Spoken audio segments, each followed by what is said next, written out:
Hello students, welcome to my educational platform Anubhav coaching class. तो कैसे आप लोग? फिलहाल अच्छे होंगे, मस्ती में होंगे, अपनी पढ़ाई को बिंदास तरीके से कर रहे होंगे स्टूडेंट्स।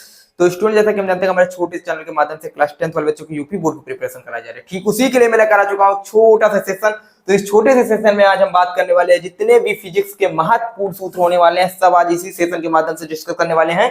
तो देखिए, जैसा कि 4 मार्च को हमारा पेपर है, बच्चे हैं भैया, कल का ही समय है, कल ही 3 मार्च का समय है। ठीक है, कल का समय है। तो उसी में हम आपको जितने भी इंपॉर्टेंट फार्मूले यानी जितने आपका न्यूमेरिकल पूछा जा सकता है, तो इनको तैयार कर लीजिए। जैसा कि हमने पहले बताया था, केमिस्ट्री के रिएक्शन हम रेगुलर बता रहे हैं, ठीक है, कि केमिस्ट्री के रिएक्शन, बायोलॉजी के डायग्राम और फिजिक्स के न्यूमेरिकल भैया तैयार कर लीजिएगा, शायद में आपको कुछ दिक्कत नहीं होगी। तो उसमें हमने भैया देखिए कि महत्वपूर्ण सूत्र लेकर आए हैं कि फिजिक्स के जितने महत्वपूर्ण सूत्र हैं। तो नंबर 1 पे सूत्र हम बात करते हैं दर्पण सूत्र। देखिए, हमारे 4 चैप्टर हैं, टोटल कितने चैप्टर रहने वाले हैं? 4 चैप्टर हैं फिजिक्स के। प्रकाश का परावर्तन तथा अपवर्तन, नेत्र दोष वाला।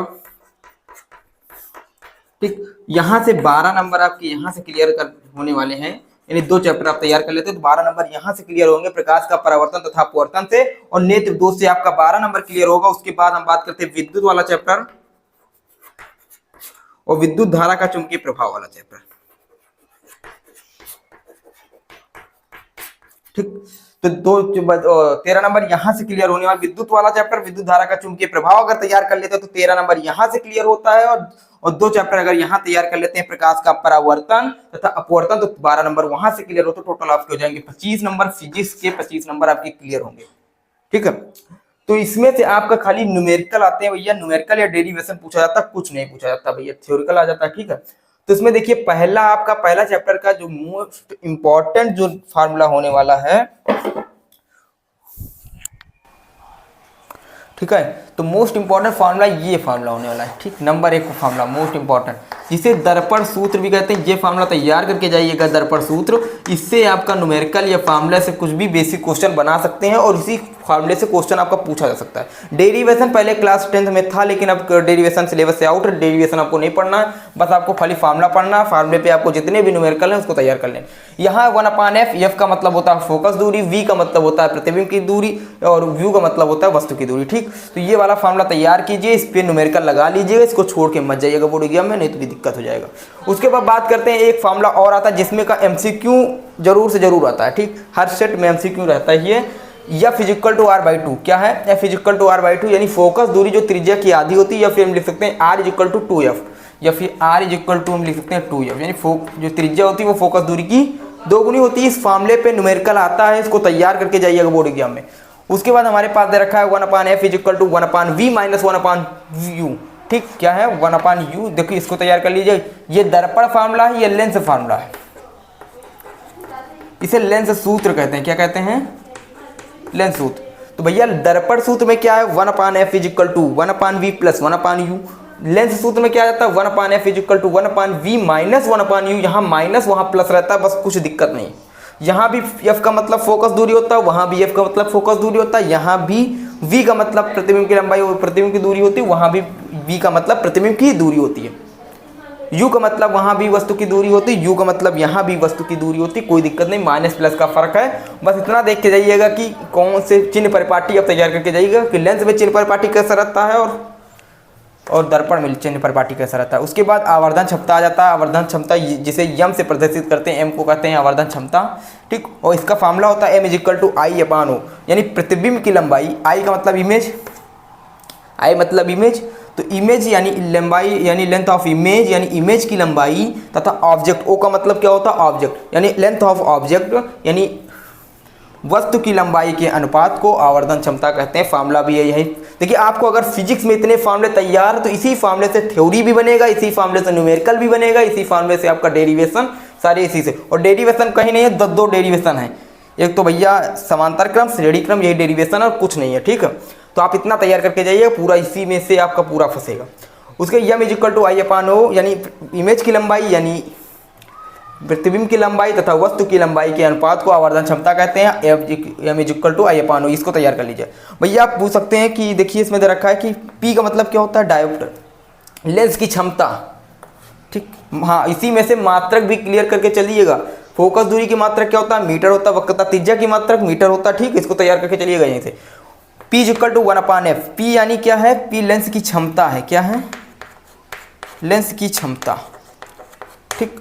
तो P यानी P का मान है लेंस की क्षमता। लेंस की क्षमता जो होती है फोकस दूरी के व्युत्क्रम को लेंस की क्षमता कहते हैं। यानी आप इस तरह तैयार कर लीजिए, यानी लेंस की क्षमता जो होती है वो फोकस दूरी के व्युत्क्रम को लेंस की क्षमता कहते हैं। आप तैयार करके जाइएगा यहाँ से। और इसका मात्रक अगर पूछ लिया जाए कि लेंस की क्षमता का मात्रक क्या होता है, तो डायोप्टर इसका मात्रक होता है। क्या होता है, लेंस का क्षमता का मात्रक डायोप्टर होता है। इसे P से प्रदर्शित करते हैं। आप पूरा टॉपिक यहाँ से क्लियर करके चलेंगे हम, ठीक है। एक फॉर्मूले से हम पूरा टॉपिक क्लियर करके चल रहे हैं।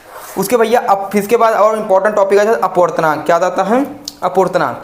तो अपवर्तनांक में सबसे मेन इंपॉर्टेंट फार्मूला है n equal to sine i upon sine are.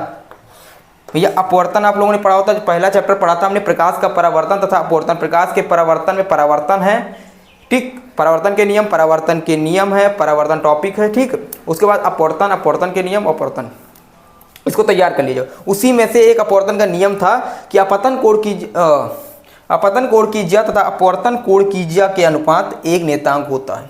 यानी साइन आई, साइन को हिंदी में कहते हैं ज्या, क्या कहते हैं, ज्या, और आई को कहते हैं आपतन कोण।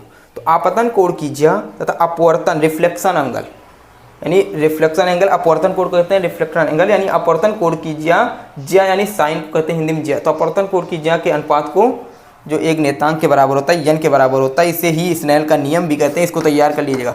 ये अपवर्तन के नियम का दूसरा नियम है और इसी ही नियम को स्नेल का नियम कहते हैं। ये फार्मूला तैयार करके जाइएगा। और भैया अपवर्तनांक का कोई मात्रक नहीं होता, ठीक है। अपवर्तनांक का कोई मात्रक नहीं होता। हाँ, पूछा जा सकता है निम्न में से अपवर्तनांक का मात्रक है, मात्रक दे देंगे, उसमें देंगे इनमें से कोई नहीं, तो आप इनमें से कोई नहीं का टिक लगाइएगा। फिर एक फार्मूला और बनता है कि n इक्वल टू, यानी अपवर्तनांक जो होता है प्रकाश की चाल तथा माध्यम में किसी चाल के अनुपात को बराबर होता है, ठीक है। n equal to C/V, n equal to C/V। आप इतना तैयार करके जाइएगा, कोई दिक्कत होने वाली नहीं है। फिर उसके बाद अगला फार्मूला हम देखने वाले हैं, ठीक, 7 नंबर। एक और फार्मूला बनता है जो प्रिज्म का अपवर्तनांक, ये इसी प्रिज्म का अपवर्तनांक का फार्मूला है, ठीक। आप लोगों के टॉपिक में प्रिज्म है, प्रिज्म तैयार करके जाइएगा। प्रिज्म वर्ग विक्षेपण, ठीक, इसको देख लीजिएगा। प्रिज्म जो है, प्रिज्म तैयार कर लीजिएगा। प्रिज्म से जब जो अपवर्तनांक का फार्मूला है कि n इक्वल टू, इसका डेरिवेशन आगे आपको पढ़ने को मिलेगा, 12th में पढ़ने को मिलेगा, यहाँ नहीं है, ठीक। n equal to sine a plus del m by 2, n equal to sine a plus del m by 2 upon sine a by 2 prism के अपवर्तनांक का फार्मूला है, ठीक है। इसको देख लीजिए, इस पर न्यूमेरिकल आता है, 2-3 न्यूमेरिकल आपके टॉपिक में है, ज़्यादा न्यूमेरिकल नहीं है, ठीक है इसमें। उसके बाद अब यहाँ से आपका चैप्टर 12 नंबर क्लियर हो जाते हैं। यहाँ से आपके 12 नंबर इसी में से आपको घुमा फिरा के इस क्वेश्चन आने वाले हैं, कोई दिक्कत नहीं। उसका बात करते हैं Q बराबर IT, Q बराबर, अब यहाँ से विद्युत वाला चैप्टर तैयार हो जाता है, विद्युत चैप्टर, ठीक। और विद्युत चैप्टर के न्यूमेरिकल मोस्ट इंपॉर्टेंट है, इसमें से न्यूमेरिकल जरूर, यहाँ से 1/, लेंस सूत्र, दर्पण सूत्र से आ सकते हैं, इधर विद्युत वाले चैप्टर से, ठीक। तो इधर दे रखा है Q बराबर IT, यानी आवेश, यहाँ Q क्या है, Q विद्युत आवेश है, I क्या है, धारा है, T क्या है, समय है। तो Q मतलब क्या होता है, आवेश। आवेश का मात्रक क्या होता है, मात्रक जरूर तैयार किया जाए, इसका मात्रक कूलाम होता है, यहाँ से करेंगे, ठीक। अब पूछा जा सकता है कि निम्न में से आवेश का मात्रक है। विद्युत धारा का मात्रक की बात की जाए तो I से प्रदर्शित करते हैं, इसका मात्रक एम्पियर होता है। T समय कहते हैं, इसका मात्रक सेकेंड होता है, ठीक। यहाँ से क्लियर करके जाइए। इलेक्ट्रॉन है, एक फार्मूला ये है Q बराबर IT, और एक फार्मूला ये है Q इक्वल टू NE। यहाँ से आप परिभाषा भी बना सकते हैं कि धारा तथा समय के गुणनफल को विद्युत आवेश कहते हैं, ठीक। यही फार्मूला परिभाषा बन सकते हैं, ठीक है। उसके बाद हमारे पास 9 नंबर का दे रखा है, देखिए अगला एक फार्मूला दे रखा है, ये V बराबर W/Q, विभवांतर का V बराबर W/Q। एकांक समय में, यानी अगर आवेश को हम एकांक ले लें, एकांक समय में किसी एकांक समय में किया गया कार्य ही विद्युत विभवांतर कहलाता है, एक बिंदु से दूसरे बिंदु तक, यानी एकांक समय में, ठीक। या फिर हम लिख सकते हैं W बटे, यानी कार्य बटे आवेश के अनुपात को क्या कह सकते हैं, विद्युत विभव कह सकते हैं, कोई दिक्कत होने वाली नहीं, ठीक है। अब मात्रक की बात की जाए, मात्रक पूछा जा सकता है, तो भैया देखिए इस V है विभवांतर, इसका मात्रक V से वोल्ट क्या हो जाएगा, और Q का मात्रक इसका कूलाम होता है और इसका जूल होता है, ठीक। मात्रक क्लियर करके चलिएगा। उसके बाद पर एक आता है ओम का नियम, ये ओम का नियम का फार्मूला, ओम का नियम तैयार करके जाइएगा, ठीक। कल भी बताया था हमने, ठीक। ओम का नियम, यानी यहाँ V क्या है, विभवांतर है, I धारा है, R प्रतिरोध है, प्रतिरोध का मात्रक देख लीजिए, V एम्पियर होता है, इसका वोल्ट होता है, इसका प्रतिरोध का मात्रक ओम होता है, ठीक। ओम। तो V equal to i r, यदि किसी चालक की भौतिक अवस्था में कोई परिवर्तन ना किया जाए तो उसके सिरों पर लगाया गया विभवांतर उसमें प्रवाहित धारा के समानुपाती होता है, यही ओम का नियम है। तो उसको तैयार करके जाइएगा। उसके बाद हमारे पास दो मोस्ट इंपॉर्टेंट जो फॉर्मूले हैं जिनका डेरिवेशन भी हमारे पाठ्यक्रम में है। डेरिवेशन 6 नंबर का इसका आ सकता है और उसके साथ साथ इसके न्यूमेरिकल भी 4-4 नंबर के पूछे जा सकते हैं, ठीक है। तो इसमें पहला डेरिवेशन समांतर क्रम संयोजन 1/r is equal to 1/r1 plus 1/r2 plus 1/r3, इसको तैयार कर लीजिएगा, ठीक। उसके बाद अगला दे रखा है कि दूसरा जो अगला दे रखा है कि r is equal to r1 plus r2 plus r3, ये वाला डेरिवेशन, ठीक। ये दोनों डेरिवेशन इस पे न्यूमेरिकल, इस पे जब परिपथ वाला न्यूमेरिकल बना के पूछ सकते हैं, ठीक। हम एक न्यूमेरिकल करा देंगे 2-3 इसमें से, ठीक। अभी का करा देंगे, कोई दिक्कत होने वाली, कल तक हम इसके सेशन ले लेंगे न्यूमेरिकल के भी, ठीक। उसके बाद देखिए, अब इसके बाद हमारे पास यूनिट निकालने के लिए आ जाता है कि इतने घंटे, इतने पंखा है, बिजली है, पंखा, ठीक।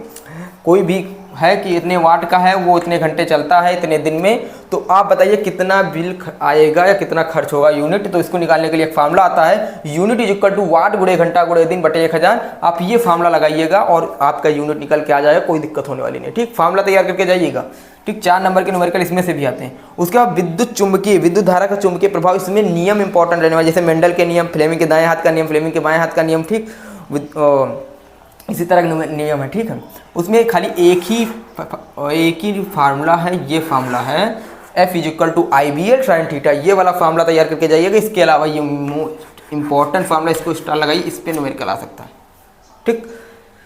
I विद्युत धारा, B चुंबकीय क्षेत्र, L लंबाई, चालक तार की लंबाई जो होता है, साइन मतलब साइन, ठीक, जिया, और थीटा मतलब कोण, उसके बीच जो कोण होता है उसमें क्या है, उसमें विद्युत बल कितना लगेगा, इसके लिए फार्मूला है F is equal to IBL sine theta. इसको तैयार करके जाइएगा, इससे न्यूमेरिकल आ सकता है, क्योंकि एक ही फार्मूला बचा। पहले 2 फार्मूला 2-3 रहते थे कि F is equal to QV sine theta, वो वाला हटा दिया गया है, अब एक ही फार्मूला बचा। ये फार्मूला आने की संभावना ज्यादा, इस पर न्यूमेरिकल आएगा, ठीक। उसका दे रखा P बराबर VI, P is equal to VI, एक फार्मूला विद्युत शक्ति वाला, चाहिए कर लीजिए। इसी में हम वैल्यू पुट करेंगे, V की जगह पर IR तो I2R, नया फार्मूला बन जाएगा। इसके जगह पर अगर I की जगह V/R पुट करेंगे तो V²/R, तो एक ही फार्मूला है। अगर ये फार्मूला आपको तैयार, तो ये आप कर लो, कोई दिक्कत होने वाली नहीं, ठीक। उसके बाद अब बात करते हैं, हमारे पास एक नया फार्मूला आएगा ये विशिष्ट प्रतिरोध के लिए, ठीक। प्रतिरोध तथा विशिष्ट प्रतिरोध में संबंध का फार्मूला आता है, इस पे न्यूमेरिकल दिया जाता है R is equal to ρL/A, ठीक। इसको भी स्टार लगाइए, इस पे फार्मूला तैयार कर लीजिएगा, ठीक। R is equal to ρL/A, और एक आता है विद्युत ऊर्जा, विद्युत ऊष्मा का, यानी W बराबर VIT, जहाँ रो क्या है, ये रो क्या है, ये विशिष्ट प्रतिरोध है, क्या है, विशिष्ट प्रतिरोध, इसको देख लीजिएगा, ठीक। ये लंबाई, ये क्षेत्रफल है, ठीक। ये क्षेत्रफल है, ठीक। चलो W क्या है, W बराबर VIT, ऊष्मा का मात्रक, ऊर्जा का मात्रक है, W बराबर VIT, V आपको पता है वोल्ट है, इसका विभवांतर है, इसका मात्रक वोल्ट होता है, I दो विद्युत धारा है, विद्युत धारा का मात्रक एम्पियर, और T समय है, समय का मात्रक सेकंड होता है। सब देख लीजिएगा, ठीक। इतने सारे फार्मूले थे, मोस्ट इंपॉर्टेंट फार्मूले, ठीक। तो ये सारे फार्मूले तैयार करके जाइएगा बोर्ड एग्जाम में। इसी फार्मूले से आप लोगों का क्वेश्चन फंसने वाला है, जो न्यूमेरिकल, MCQ और थ्योरिकल जो प्रश्न बनने वाला, इसी फार्मूले, इसी टॉपिक से 2-3 नंबर में जो थ्योरी पूछे जाते हैं, न्यूमेरिकल पूछे जाते हैं, इसी फार्मूले से फंसने वाले, ठीक। क्योंकि, ठीक, अगर कोई दिक्कत हो फिर बता दीजिए, कमेंट बॉक्स में कमेंट कर दीजिए, हम आपका समस्या का समाधान कराने के लिए तत्पर प्रयास करते रहेंगे, कोई दिक्कत होने वाली नहीं, ठीक है। फिर मिलते हैं अगले वीडियो के साथ, अगले सेशन के साथ। जय हिंद, जय भारत। हाँ, और जो बच्चे नए हैं वो लाइक कर दें और वीडियो को कमेंट कर दें, ठीक है। जय हिंद, जय भारत।